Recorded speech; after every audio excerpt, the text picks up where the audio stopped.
জীবনে চলার পথে যদি আসে কোনো বাধা, হাতটা ছাড়বো না গো, দিলাম তোমায় কথা।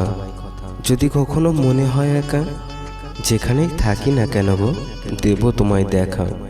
মনে যদি কষ্ট আসে, থাকবো আমি তোমার পাশে। কান্না যদি করো তুমি, জড়িয়ে নেব আমার এই বুকের মাঝে। তুমি আমায় ভোরবেলার মৃদু মৃদু হাওয়া, তুমি আমার জীবনের না একমাত্র চাওয়া পাওয়া। মিষ্টি করে পাপ্পি দেব তোমার দুটি গালে, এভাবেই বাসবো ভালো তোমায় চিরকালে। মনটা তোমারই থাক, তাতে না হয় একটু জায়গা দিও। ঘরটা তোমারই থাক, আমাকে না হয় একটু থাকতে দিও। আর যতই আমি দূরে থাকি না কেন, আমায় একটু ভালোবাসা দিও।